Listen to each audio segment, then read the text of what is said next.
تعریفیں اللہ کے لیے، تمام درود و سلام محمد والے محمد کے لیے نازل۔ السلام علیکم، میرا نام ہے فراز احمد اور آج ہم حاضر ہیں ایک نئی ویڈیو میں۔ ناظرین، آج میں جس عنوان پر بات کرنے والا ہوں وہ عنوان سفر ہے۔ سفر کا جب نام آتا ہے انسان کے ذہن میں بہت سی سفر کی باتیں آتی ہیں کہ سفر کیا ہے۔ سفر کا ایک مختصر سا تعارف یہ ہے کہ جو سفر ہے انسان کی زندگی ختم ہو جاتی ہے لیکن انسان کا سفر ختم نہیں ہوتا۔ یہ کتنی بڑی بات میں کر گیا، میں نے آگے جا کے اس کو تفصیلاً بیان کرنا ہے، اور آج کا میرا عنوان بڑا خوبصورت ہے اور کچھ بہت دلچسپ ہے۔ امام جعفر صادق علیہ السلام کی بارگاہ میں ایک شخص آیا، اس نے کہا مولا دنیا اور موت کا تعلق کیا ہے؟ مولا نے کہا دنیا اور موت کے تعلق کے درمیان جو چیز ہے وہ ہے سفر۔ کتنی آسانی سے میں آپ کو بتا گیا کہ دنیا اور موت کے جو درمیان میں جو چیز اہم ہے وہ ہے سفر۔ فرمایا مولا کیسے؟ اب امام جعفر صادق علیہ السلام کیسے بیان فرما رہے ہیں وہ آپ نے سننا ہے۔ یہ بڑی باریکیوں والی بات ہے، اگر یہ آپ سمجھ گئے تو آپ کو آدھی سے زیادہ میری بات سمجھ آ جائے گی۔ امام جعفر صادق علیہ السلام فرماتے ہیں کہ جب بچہ ماں کے شکم میں ہوتا ہے 3 مہینے کا ہوتا ہے کہ اللہ جب مادر شکم میں بچے کی روح کو داخل فرماتا ہے۔ 3 مہینے کا جب ماں کی شکم میں بچہ ہوتا ہے تو اللہ تعالیٰ اس کے مادر شکم میں اس بچے کے اندر روح داخل فرما دیتا ہے۔ اب وہ بچہ 6 مہینے کل 6 مہینے ماں کی شکم میں رہ کر اسی کو اپنی دنیا سمجھتا ہے، اسی کو اپنی دنیا سمجھتا ہے۔ نہج البلاغہ میں علی ابن ابی طالب کا فرمان ہے کہ اگر یہ دنیا انسان کے لیے اچھی جگہ ہوتی تو یہاں انسان کبھی روتا ہوا پیدا نہ ہوتا۔ اس لفظ سے، اس مولا کے قول سے ایک چیز سمجھ آ گئی کہ یہ دنیا اچھی چیز نہیں ہے۔ بہرحال علی ابن ابی طالب کی جو پوتے تھے امام جعفر صادق علیہ السلام، مولا نے فرمایا کہ 3 مہینے کا تھا جب ماں کی شکم میں اس کی روح کو داخل کیا گیا، یعنی 9 مہینے وہ ماں کے شکم میں رہا، اسی میں سفر کرتا رہا، اسی کو ماں کے شکم کو اپنی دنیا سمجھ بیٹھا۔ ماں کے شکم کو 6 ماہ تک اسی میں رہنے کے بعد بچہ یہ سوچتا رہا کہ شاید یہی دنیا ہے۔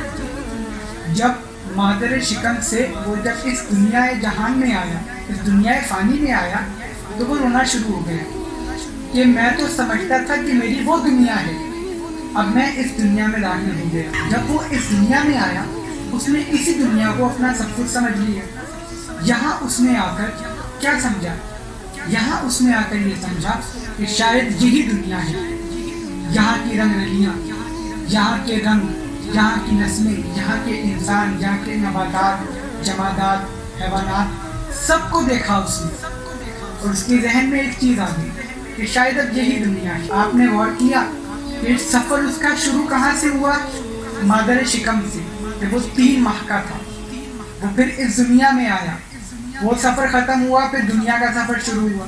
اب انسان جب یہاں آ گیا تو یہاں سے مرنے کے بعد بھی اس نے ایک سفر پہ جانا ہے۔ اس سفر کو عالم برزخ کہا جاتا ہے، اس سفر کو عالم برزخ کہا جاتا ہے۔ عالم برزخ موت کے بعد کی زندگی، کہ جہاں انسان نے یہاں جو اعمال کیے ہیں اس نے آگے جا کر اس کا جواب دینا ہے، اور جواب کیا دینا ہے؟ اس کے اوپر باقاعدہ جو اس نے اعمال کیے ہیں اس پر ایک دنیا لاگو ہو، اسے ایک دنیا میں بیٹھ دیا جائے گا کہ جہاں وہ قیامت تک کے لیے رہے گا، اور قیامت کے دن بروز قیامت اس کا فیصلہ ہو جائے گا کہ وہ جنتی ہے یا جہنمی ہے۔ تو کل میں اس کی تشریح کو شروع کروں، 4 منٹ گزر گئے اور یہ اتنی مختصر سی بات تھی جو اتنی لمبی ہو گئی، سمجھانا ضروری تھا۔ تو آپ نے غور کیا کہ انسان کا جو سفر ہے وہ ماں کے شکم سے شروع ہوا۔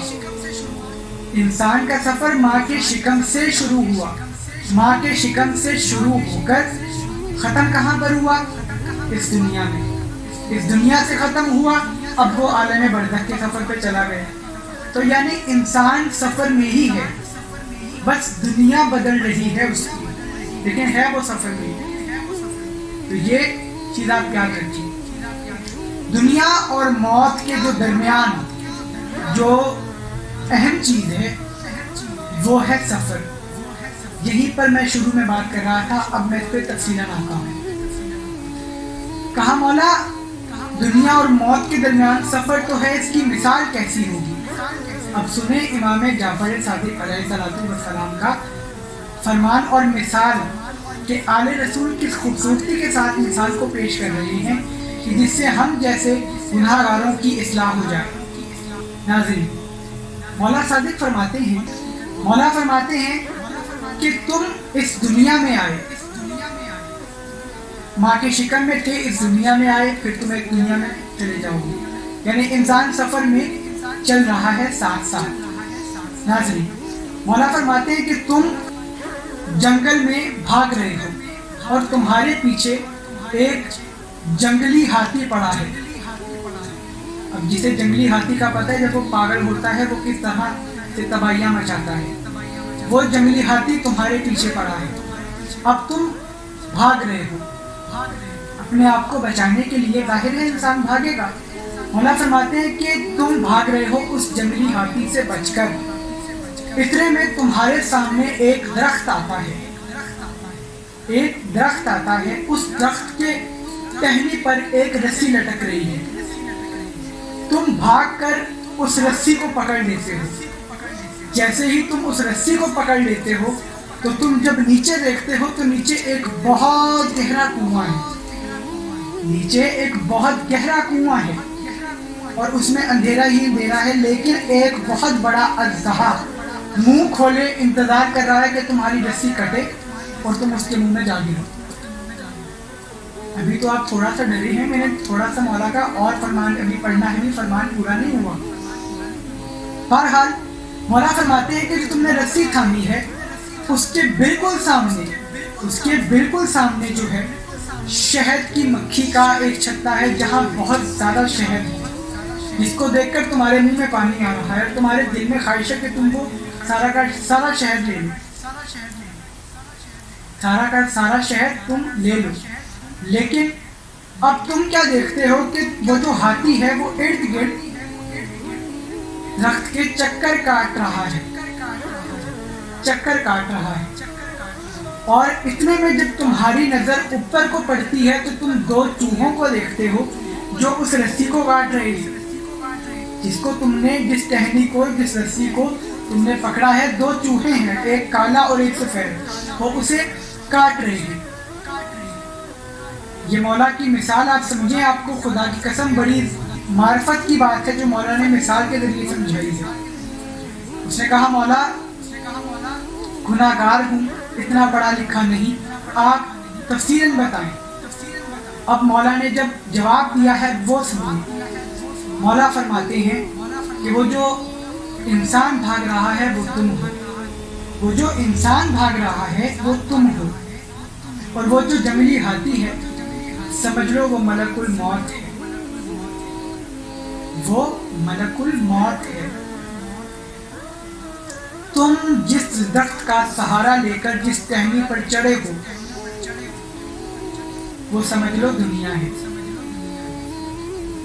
جس رسی کو تم نے تھاما ہوا ہے سمجھ لو وہ دنیا ہے. جو نیچے بڑا اژدہا منہ کھولے بیٹھا ہے اندھیرے میں وہ سمجھ لو تمہاری موت ہے. اور وہ جو سامنے شہد کا چھتا ہے جس کی تم خواہش کر رہے ہو وہ دنیا کی عارضی خواہشات ہیں. اور وہ جو دو چوہے ہیں، ایک کالا اور ایک سفید، مولا فرماتے ہیں جو سفید ہے وہ دن ہے، جو کالا ہے وہ رات ہے. یہ دیکھیں کتنی معرفت کی بات میرے مولا نے سمجھائی ہے. حق بنتا ہے امام جعفر صادق علیہ رسول کہلوانا کہ اس طرح کی معرفت کی باتیں اہل بیت کے علاوہ کون بتا سکتا ہے. اتنی بہترین اور عمدہ مثال مولا نے دنیا کی دی. مولا نے کہا کہ تم بھاگ رہے ہو ملک الموت سے بچ کر، وہ تمہارے پیچھے لگا ہوا ہے.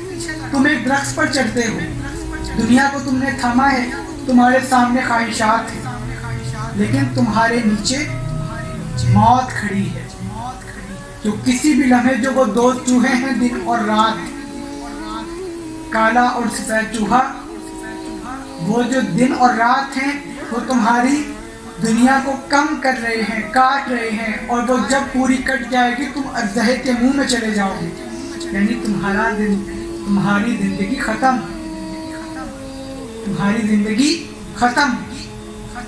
اب خود سوچیے، اب خود سوچیں آپ کہ کیا ہونے والا ہے۔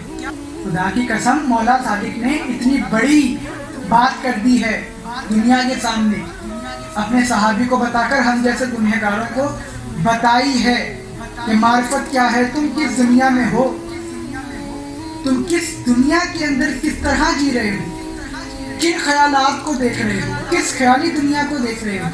تمہارے سامنے موت ہے، تم کس دنیا کے پیچھے بھاگ رہے ہو، ملک الموت تمہارے پیچھے ہے، تمہارے سامنے خواہشات ہیں۔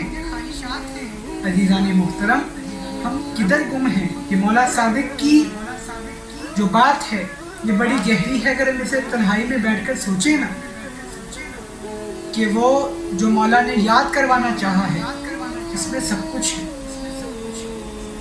سوچئے کہ اگر خدا نہ خواستہ ہم کہیں بھی جاتے ہیں ہماری تیاری پوری ہے، مری جانا ہے تو مری کے کپڑے تیار ہیں، کہیں گرمی والے گرم علاقے میں جا رہے ہیں تو کپڑے ہمارے اس لحاظ سے ہیں، تیاری ہماری پوری ہے، لیکن مرنے کے بعد جہاں ہم نے جانا ہے، جو ہمارا سفر شروع ہونا ہے اور قیامت تک جہاں ہم نے رہنا ہے، ہم اس کے بارے میں کیوں نہیں سوچتے؟ کبھی سوچیں، اس دنیا سے محبت ہلاکت ہے، اور ہم کس دنیا کے پیچھے بھاگ رہے ہیں؟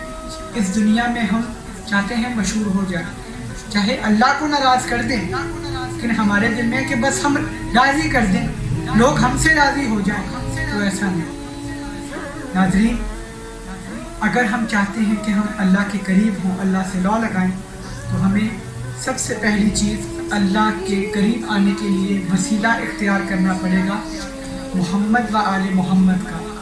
ان کی تعلیمات پر ہمیں عمل کرنا ہوگا، زبانی کلامی نہیں، عمل کے ساتھ۔ دوسری چیز، ہم نے اللہ سے دل لگانا ہے، اللہ سے جتنا دل لگائیں گے اللہ کے اتنا قریب ہوتے چلے جائیں گے۔